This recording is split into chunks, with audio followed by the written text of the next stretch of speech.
할렐루야. 예, 오늘도 이렇게 귀하고 복된 날 주의 전에 나오신 우리 모든 성도님들 다시 한번 주님의 이름으로 환영하고 축복하고 우리 옆에 분들하고 같이 한번 이렇게 인사했으면 좋겠습니다. 사랑하고 축복합니다.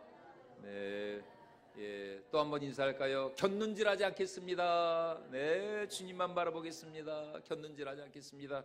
자, 오늘 우리의 신앙생활을 한마디로 정의한다면 하나님과의 관계라고 할 수 있습니다. 관계. 예, 하나님과의 관계, 이게 바로 우리의 신앙생활인 것이죠. 매일 우리의 삶을 통해서 살아계신 하나님을 더 깊이 만나고 알아가고 또 주님과 교제하면서 주는 자와 받는 자만이 하는 그 신비하고 경이롭고 아름다운 은혜와 평강 또 사랑의 세계 속으로 날마다 깊이 들어가는 것, 이것이 오늘 우리 믿음과 신앙생활의 근본이다라고 할 수가 있습니다. 자, 그렇다면 우리가 받아 누리는 이 구원의 은혜, 이 구원의 이 감격을 우리가 얼마나 날마다 누릴 수가 있겠는가? 다시 말해 오늘 우리의 신앙생활, 하나님과 이 관계가 날마다 성장하고 성숙하고 또 온전해지기 위해서 우리가 힘쓰고 애써야 할 일은 과연 무엇이겠는가라는 것입니다. 그것은 바로 오늘 우리가 읽은 이 본문 말씀과 같이 기억하고 행하는 것입니다. 기억하고 행하는 것. 자, 오늘 본문 18절 말씀 우리 다시 한번 같이 읽어보도록 하겠습니다. 너는 애굽에서 종되었던 일과 내 하나님 여호와께서 너를 거기서 속량하신 것을 기억하라. 이러므로 내가 내게 이 일을 행하라 명령하노라. 예, 첫 번째는 무엇이라고요? 기억하라라는 것입니다. 기억하라. 내 하나님 여호와께서 너를 그 애굽 땅 종되었던 곳에서 속량하신 것을 기억하라. 두 번째는 무엇입니까? 바로 행하라는 것입니다. 이러므로 내가 내게 이 일을 행하라 명령하노라. 행하라. 자, 그렇다면 무엇을 행하라는 것인가? 우리 19절로 21절 말씀 우리 다시 한번 같이 읽어보도록 하겠습니다. 내가 밭에서 곡식을 벨 때 그 한 묻을 밭에 잊어버렸거든. 다시 가서 가져오지 말고 나그네와 고아와 과부를 위하여 남겨두라. 그리하면 내 하나님 여호와께서 내 손으로 하는 모든 일에 복을 내리시리라. 내가 내 감람나무를 떤 후에 그 가지를 다시 살피지 말고 그 남은 것은 객과 고아와 과부를 위하여 남겨두며 내가 내 포도원에 포도를 딴 후에 그 남은 것을 다시 따지 말고 객과 고아와 과부를 위하여 남겨두라. 예, 한마디로 말하면 하나님께서 너에게 베풀어 주신 그 은혜와 축복대로 누구를 위하여? 객과 고아와 과부를 위하여 남겨두라. 그들과 함께 나누고 베풀라. 그리하면 하나님께서 내 손으로 하는 모든 범사에 더 큰 은혜와 축복을 부어 주실 것이다. 이것이 오늘 이스라엘 백성들에게 주신 우리 하나님의 명령이었습니다. 그리고 이 똑같은 말씀이, 기억하고 행하라는 이 똑같은 말씀이 오늘 우리가 읽은 본문 마지막 22절에도 동일하게 나와 있는데요. 우리 22절도 같이 읽어보도록 하겠습니다. 너는 애굽 땅에서 종되었던 것을 기억하라. 이러므로 내가 내게 이 일을 행하라 명령하노라. 예, 앞선 18절 말씀과 동일한 말씀이 바로 22절에도 반복되어 있습니다. 그만큼 이 일이, 이 기억하고 행하는 이 일이 너무나 중요한 일이기 때문인 것이죠. 지금 이 말씀을 받는 이스라엘 백성들의 상황은 어떻습니까? 지도자 모세의 인도 아래 200만 명이 넘는 이스라엘 백성들이 애굽을 떠난 지 40년이 흘렀습니다. 이제 이스라엘 백성들은 요단강 그 앞에서 약속의 땅 가나안을 눈앞에 두고 있습니다. 이제 조금만 있으면 그들은 가나안 땅에 들어가서 새로운 국가를 건설해야 하죠. 신명기는 바로 그 땅에 들어가기 직전에 하나님께서 모세를 통해서 이스라엘 백성들에게 주신 말씀입니다. 여러분, 한 가정이 새로운 새 집으로 이사를 하는 것도 얼마나 참 신경 쓰고 할 일이 많이 있습니까? 그런데 이거는 한 가정 정도가 아니라 한 나라, 한 민족이 새로운 땅에 들어가서 새로운 국가를 건설해야 합니다. 얼마나 할 일이 많고 힘들겠어요. 게다가 그들은 그 땅에 살고 있는 가나안 족속들과도 전쟁을 해야 했습니다. 그런데 지금 이렇게 분주하고 정신없는 이스라엘 백성들을 향하여서 하나님이 하시는 말씀이 무엇입니까? 사랑하는 나의 백성들아, 가나안 땅을 눈앞에 둔 지금 너희의 마음이 얼마나 분주하고 또 부담이 많이 되느냐? 앞으로 해야 할 일들이 얼마나 좀 많이 쌓여져 있느냐? 그런데 다른 것들은 다 잊어버려도 좋다. 다만 너희가 그 땅에 들어가 해야 할 일은 바로 이것이다. 무엇이냐? 바로 기억하고 행하는 것이다. 기억하고 행하는 것. 이것이 너희가 그 땅에 들어가서 형통하며 복을 받는 비결이다라고 오늘 성경은 우리에게 분명히 말씀해주고 있습니다. 첫 번째는 무엇이라고요? 기억해야 한다는 것입니다. 기억하라, 기억하라. 이스라엘 백성들은 반드시 기억해야 했습니다. 무엇을 기억해야 한다고요? 그 땅에서, 그 애굽 땅에서 종되었던 너희를 하나님께서 구원하여 주신 그 역사적인 사건을, 그 일을 기억하라는 것입니다. 성경이 말씀하는 기억이란 여러분 단순히 우리가 옛날 지나간 과거의 일을 떠올리고 그것을 생각해내는 것이 아닙니다. 성경이 말씀하는 기억이라고 하는 것은 영적인 의미에서의 신앙적인 기억, 신앙적인 이 추억이라는 것입니다. 이거를 잘 설명해 주는 말씀이 시편 77편에 나오는데요. 시편 77편 말씀을 보면은 시인은 큰 고통과 침체 가운데 빠져 있습니다. 우리 시편 77편 4절 말씀 같이 한번 읽어보도록 하겠습니다. 주께서 내가 눈을 붙이지 못하게 하시니 내가 괴로워 말할 수 없나이다. 잠을 잘 수 없을 정도로 참 그렇게 괴로운 상황 가운데 시인이 있습니다. 극도의 불안과 두려움에 빠져 있어요. 그래서 이어지는 7절로 9절 말씀에서도 시인은 자신의 참담한 상황을 이렇게 고백을 하고 있죠. 우리 7절로 9절도 같이 한번 읽어보겠습니다. 주께서 영원히 버리실까? 다시는 은혜를 베풀지 아니하실까? 그의 인자하심은 영원히 끝났는가? 그의 약속하심도 영구히 패하였는가? 하나님이 그가 베푸실 은혜를 잊으셨는가? 노하심으로 그가 베푸실 긍휼을 그치셨는가? 무슨 말입니까? 지금 시인은 너무도 힘들고 참 괴롭고 곤고한 나머지 혹시 하나님이 날 버리신 것은 아닌지, 영원히 잊어버리신 것은 아닌지, 다시는 하나님께서 나에게 그 은혜를 베풀지 아니하실지 불안에 떨고 있는 것입니다. 그런데 이런 시인의 상황에 한 가지 결정적인 계기를 통해서 놀라운 대반전을 이루게 됩니다. 조금 전까지만 해도 그렇게 죽겠다, 못 살겠다, 힘들다, 하나님이 나를 버리신 것 같다던 시인이 말이죠, 이제는 완전히 딴판으로 하나님을 노래하고 찬양하며 하나님께 영광을 올려드리고 있습니다. 자, 그렇다면 시인의 상황을, 시인의 그 마음과 생각을 이렇게 180도로 완전히 뒤바꾼 계기가 무엇인가? 그것은 바로 그가 고백하는 것처럼 이어지는 10절과 11절의 말씀 때문입니다. 우리 10절과 11절도 같이 읽어보도록 하겠습니다. 또 내가 말하기를 이는 나의 잘못이라 지존자의 오른손에 해 곧 여호와의 일들을 기억하며 주께서 이적에 행하신 기이한 일을 기억하리이다. 무엇을 기억한다고요? 여호와의 일, 곧 주께서 옛적에 행하신 기이한 일을 기억하리이다. 기억하니까 이 시인의 상황이 완전히 180도로 달라진 것입니다. 무엇을 기억합니까? 지난날 하나님께서 우리에게 베풀어 주신, 우리 민족에게 베풀어 주신 그 놀라운 구원의 역사, 출애굽의 역사를 기억한다는 것입니다. 지난날 애굽에서 400년간 종살이하던 그들을 애굽의 10가지 재앙과 또 홍해가 갈라지는 기적을 통하여서 구원하여 주시고 종되었던 우리에게 자유와 해방과 안식을 주신 그 하나님의 놀라운 구원의 역사를 기억한다는 것입니다. 그렇게 기억하니까 힘들고 어려운 지금의 상황을 초월하고 돌파할 수 있는 힘과 능력이 솟아난다는 것입니다. 바로에게 종로를 타면서 아무런 희망도 소망도 없이 죽어가던 우리를 하나님이 거룩하고 존귀한 자녀로 삼아주신 하나님을 기억하니까 죽어가던 내 영이 살아나면서 다시 하나님으로 인하여 기뻐하고 즐거워하며 찬양할 수 있게 되었다는 것입니다. 그런 의미에서 여러분, 오늘 우리가 하나님의 말씀을 듣는 이 설교 시간은 어떤 시간입니까?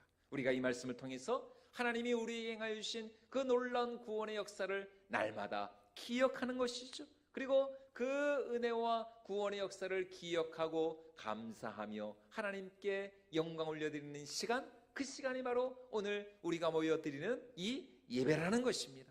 하나님이 그의 아들 예수 그리스도 안에서 나를 얼마나 거룩하고 보배롭고 존귀한 그의 사랑하는 자녀로 삼아주셨는지, 그가 나를 위하여 얼마나 크고 놀라운 일을 행하셨는지, 2000년 전 그 그리스도의 십자가 사건이 바로 나를 위한 우리 하나님의 놀라운 은혜요 사랑이었음을 우리가 이 말씀을 통해서, 이 성경을 통해서 우리가 끊임없이 기억하고 또 묵상하고 감사하며 하나님께 영광 올려드리는 시간, 그 시간이 바로 이 예배 시간이고 또 이 말씀을 듣는 시간이라는 것입니다.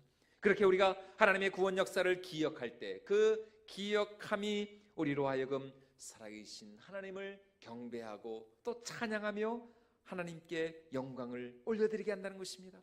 다시 말해 지난날 하나님이 당신의 백성을 위하여 행하신 그 일들이 단순한 과거의 이야기, 옛날 이야기로 끝나는 것이 아니라 그 이야기가 오늘 이 말씀의 원저자 되시는 성령 하나님을 통하여서 이 성경에 기록된 하나님의 놀라운 구원의 이 역사가, 이 이야기가 나의 이야기가 되고 또 우리의 이야기가 되고 또 이것이 바로 오늘이 우리의 삶을 새롭게 변화시키는 하나님의 놀라운 구원의 역사가 된다라는 것입니다.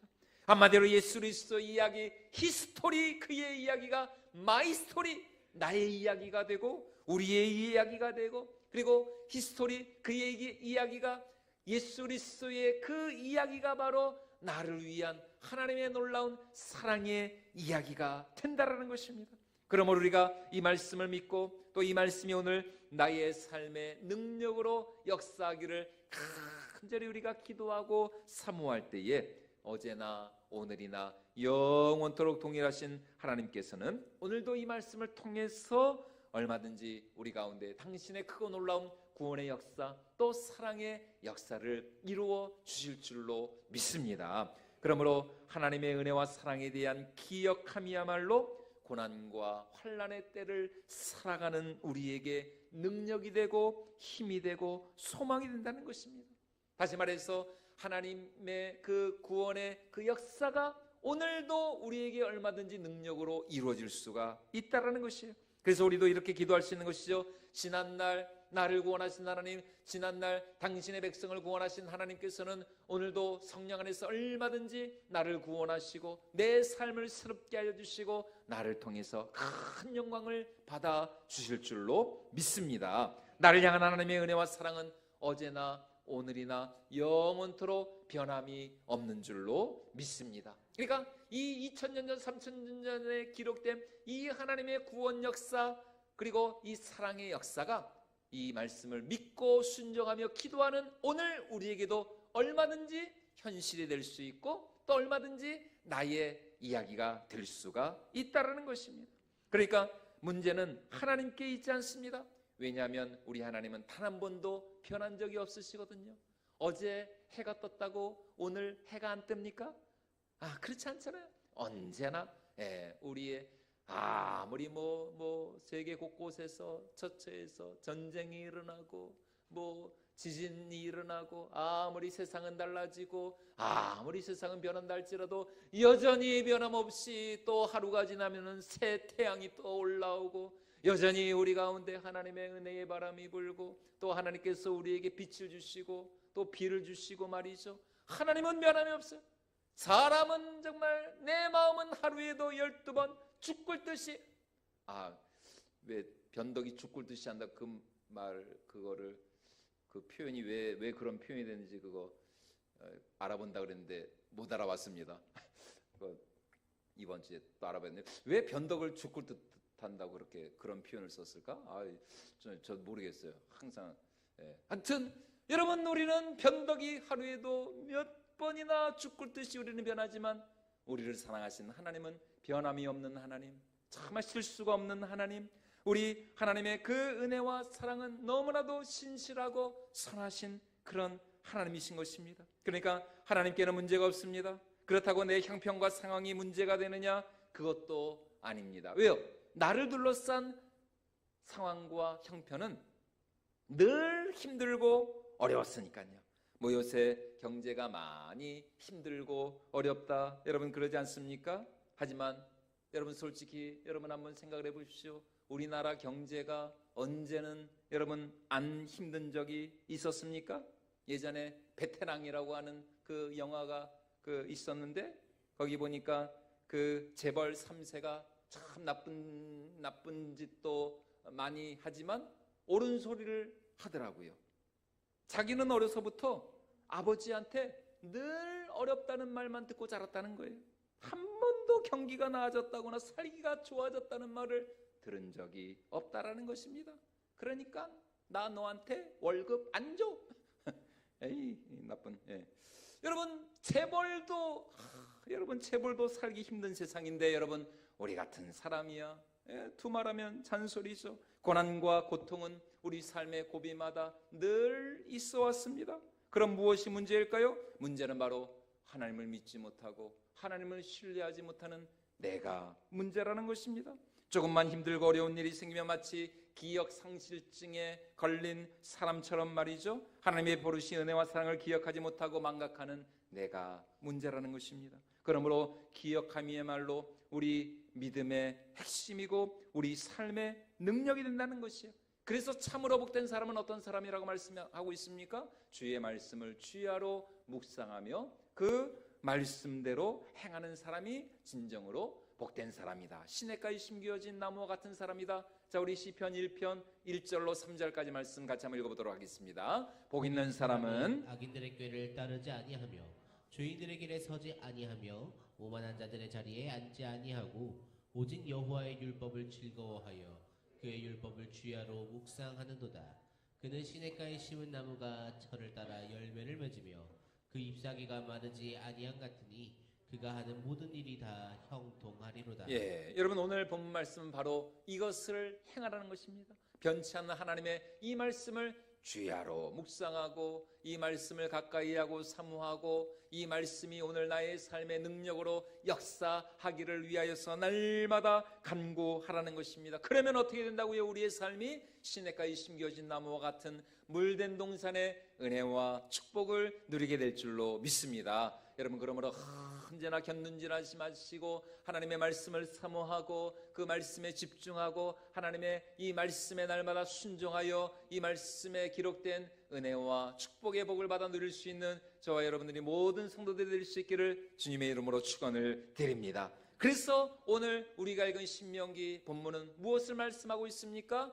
내 하나님 여호와를 기억하고 또 그가 우리에게 주신 이 말씀을 행하라는 것입니다. 두 번째는 행하라는 것이, 다시 말해 우리가 하나님으로부터 받은 그 은혜와 사랑을 나 혼자만 누리려 하지 말고 내 주위에 있는 이웃들과 함께 나누고 또 베풀며 섬기라는 것입니다.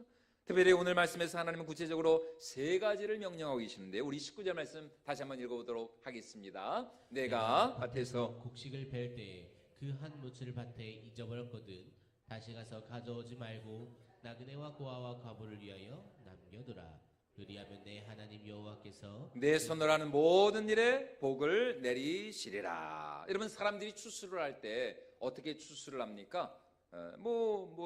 지금이야 좀 기계화되고 지금은 달라졌지만 옛날에는 추수한 곡식 이렇게 한 묶음 두 묶음 이렇게 단으로 묶지 않았습니까? 그런데 지금 하나님이 하신 말씀이에요. 그 곡식 단을 묶을 때 한 묶음 정도는 그냥 그 논에다가 밭에다가 투고라는 거예요. 투고라는 거예요. 혹시 그걸 까먹고 안 가져왔어도 다시 그냥 냉큼 달려가서 그거 가져오려 하지 말라는 겁니다.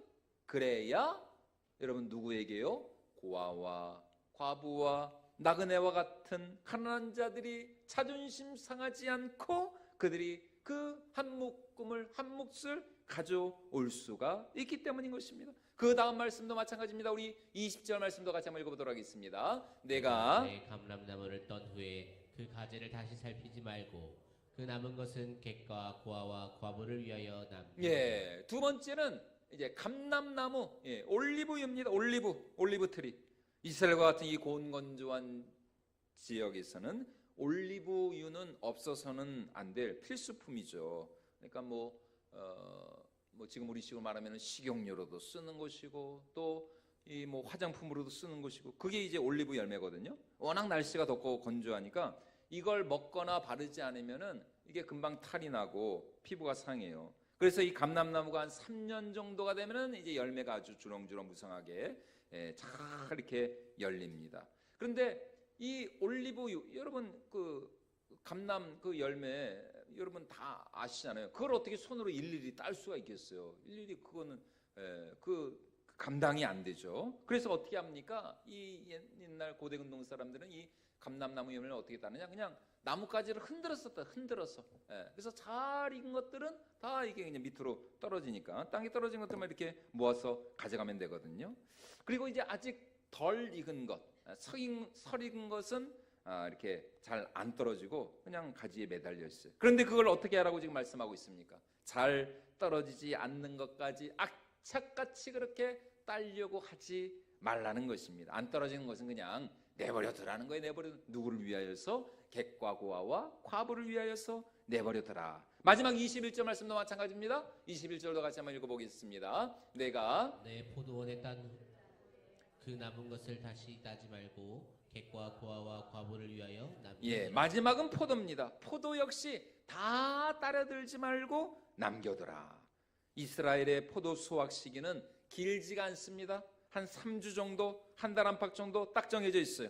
그런데 이스라엘은 워낙 더운 지방이잖아요. 또 이 포도는 당도가 높기 때문에 그 한 3주, 4주 정도간의 수확 시기를 놓쳐버리면은 이게 금방 물러지고 포도를 못 먹어요. 그래서 이 짧은 수확 시기에 한두 사람 가지고는 안 돼요. 최대한 많은 품꾼들을 불러 모아가지고 포도원으로 들여보내서 포도를 수확합니다. 그래서 마태복음 20장에 나오는 그 포도원 품꾼에 비유해 보면은 그 주인이 아침부터 나가가지고 늦은 시간까지 거의 이제 저녁 때가 다 될 때까지 한 사람의 품꾼이라도 더 이렇게 불러 모아가지고 자기 그 포도원 밭에다가 들여보내려고 하잖아요. 여러분 이 이야기가 바로 이런 그런 사회적 배경에서 나온 이야기입니다. 그런데 지금 하나님이 하신 말씀 뭡니까? 품꾼을 데려다가 포도를 따는 것, 뭐 그거야 상관이 없지만 그렇다고 해서 모든 포도 열매를 다 싹쓸이해서는 않는다는 것입니다. 남겨두라는 것입니다. 그래야 가난한 자들이 와서 남은 것을 딸 수 있으니까요. 우리가 알아야 할 게 뭐냐면은 이스라엘은 별로 물이 이렇게 좋지 않기 때문에 그 유럽이나 그런 나라는 좀 그렇잖아요. 그래서 이 포도즙을 이렇게 담궈다가 그거를 이제 물처럼 대용으로 해서 마시는 거예요. 그러니까 올리브유와 마찬가지로 이 포도 역시 없어서는 안 될 아주 필수품입니다. 그런데 이 세 절의 말씀을 통해서 하나님이 공통적으로 명령하시는 것이 뭡니까? 이것들을 어떻게 하라? 가난하고 연약한 지체들과 함께 나누라는 것입니다. 예, 그들과 함께 나누라는 것이에요. 왜요? 곡식도 또 올리브 그 열매도 포도 열매도 전부 다 이 땅의 주인 되신 하나님께서 너희에게 주신 선물이기 때문이니까요. 그 은혜와 사랑에 감사하며 감격하는 마음으로 이웃과 함께 나누고 형제와 함께 나누며 베풀고 섬기라는 것입니다. 사랑하는 여러분, 얼마나 나누는 삶을 살아가고 있습니까? 내 삶을 통해서 하나님이 우리에게 주신 귀한 은혜와 축복과 선물들을 여러분은 과연 얼마나 하나님을 섬기고 또 교회를 세우며 또 이웃들과 함께 나누는 일에 여러분은 최선을 다하고 있습니까? 우리가 분명히 알아야 할 사실이 무엇입니까? 지금 내가 가지고 있는 이 모든 것들은 다 누가 주신 선물이다? 하나님이 주신 선물이라는 거예요. 선물. 예, 아까 곁눈질 그 가사가 그랬잖아요. 예, 오늘도 오늘 있다가 우리는 내일도 하나님이 부르시면 우리는 가야 됩니다. 예, 내일 일은 난 몰라요. 예, 들의 풀과 같고 안개와 같은 인생입니다. 하나님 내 생명도 재능도 내 건강도 물질도 다 여러분 하나님이 우리에게 값없이 은혜로 주신 선물이라는 것입니다. 가나안 땅도 선물이었고 그 가나안 땅의 모든 곡식과 포도와 올리브도 다 하나님이 그들에게 주신 선물이었습니다. 심지어 우리에게 재물 얻을 능력을 주신 분도 성령은 누구시라고 말씀하고 있습니까? 하나님이시라고 말씀하고 우리에게 재물 얻을 능력을 주신 분도 하나님이시다. 자, 우리 신명기 8장 18절 말씀도 같이 한번 읽어보도록 하겠습니다. 내 하나님 여호와를 기억하라. 그가 내게 재물 얻을 능력을 주셨습니다. 예, 재물 얻을 능력. 여러분들이 지금 이렇게 직장생활 할 수 있고 일할 수 있고 여러분들 사업장에서 사업할 수 있는 거 다 누가 주신 선물이라고요? 하나님이 여러분에게 주신 선물이라면 하나님이 내게 재물 얻을 능력을 주셨다는 것입니다. 뭐하라고요? 오늘 말씀처럼 나 혼자 그냥 배 터지게 혼자 잘 먹고 잘 살라고? 아니요. 객과 고아와 과부를 위하여서 함께 나누며 섬기는 삶을 살라고 하나님이 우리에게 주신 선물이라는 것입니다. 왜요? 실은 하나님이 우리에게 주신 그것들을 가지고 우리가 누구를 섬겨야 돼요? 누구를 섬겨야 돼요? 하나님이 줬으니까 당연히 하나님을 섬겨야죠. 근데 하나님이 눈에 보여요, 안 보여요? 보여요? 예, 보인다고 하시는 분들은 네, 이따가 저를 만나시기 바랍니다. 예, 아니 원래는 하나님을 섬겨야 되는데 하나님은 눈에 안 보이잖아요.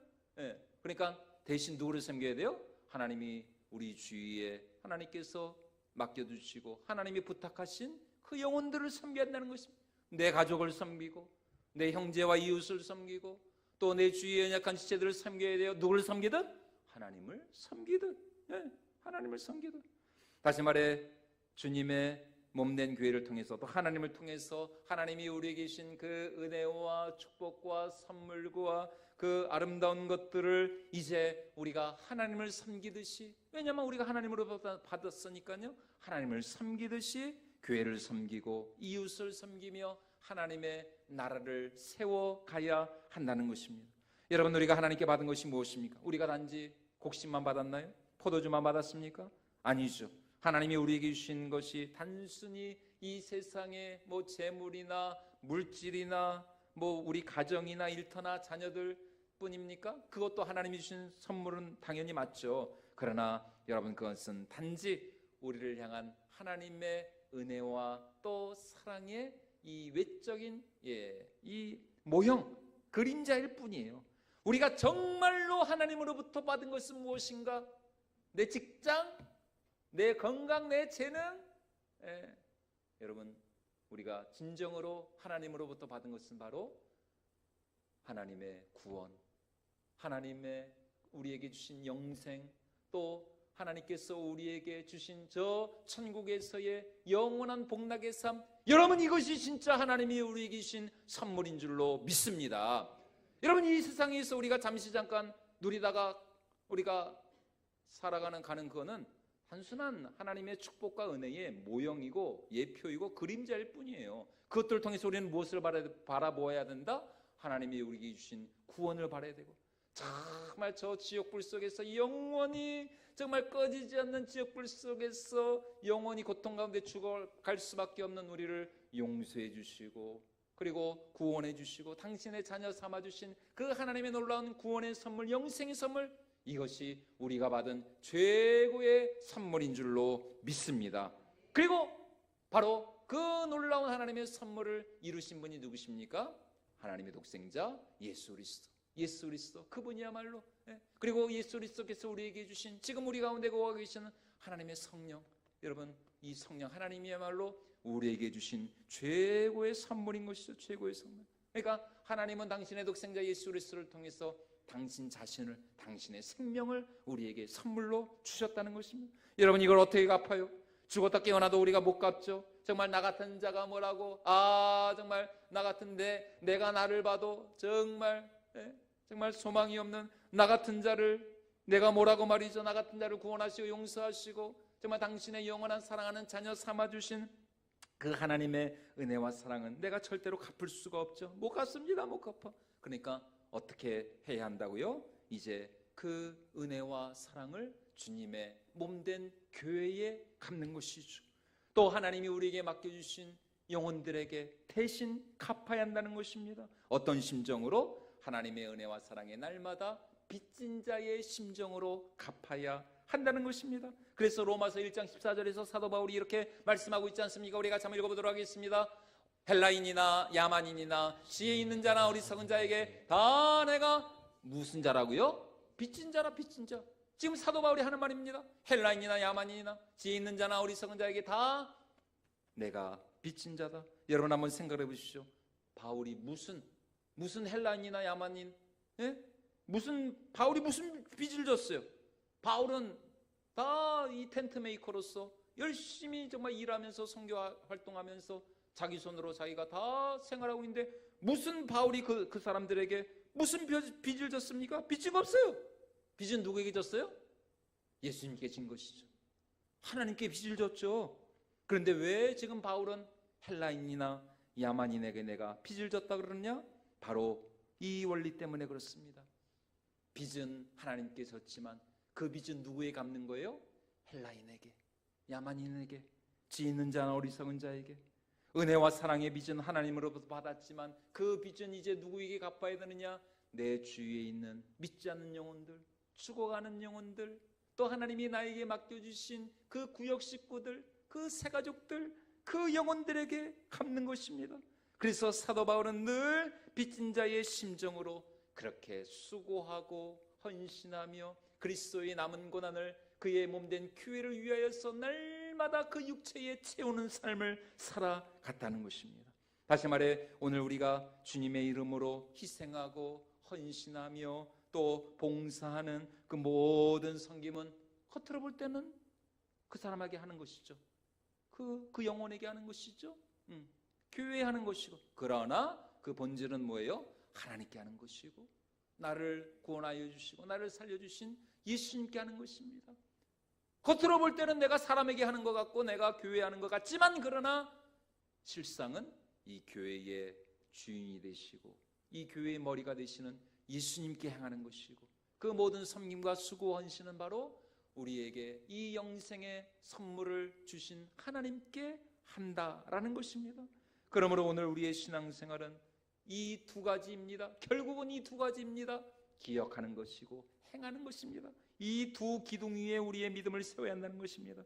우리가 하나님으로부터 받은 구원의 은혜와 사랑을 날마다, 그 십자가의 그 구속의 은혜를 날마다 기억하는 거예요. 내가 얼마나 하나님으로부터 큰 은혜와 용서와 사랑을 받았는가, 이거를 끊임없이 힘들고 어려울 때 정말 이 사실을 날마다 우리가 이 구원의 기억을 하는 것입니다. 그리고 이제 우리가 받은 그 구원의 은혜와 사랑을 어떻게 된다? 행해야 된다. 우리 주위에 있는 객과 고아와 과부들과 같이 정말 죽어가는 영혼들, 믿지 않는 영혼들, 힘들고 어려운 고통 가운데 있는 그 영혼들에게 내가 받은 이 빚을, 하나님으로부터 받은 이 빚을 이제는 그 이웃들과 함께 나누고 베풀며 섬기는 것입니다. 그리고 이렇게 행할 때에 오늘 하나님은 우리에게 무엇을 명하셨어요? 이렇게 할 때에 너희가 형통하며 더 큰 복을 받게 될 것이다. 바로 이것이 우리가 사는 길이고 하나님의 더 크신 은혜와 축복을 받는 길이라는 것입니다.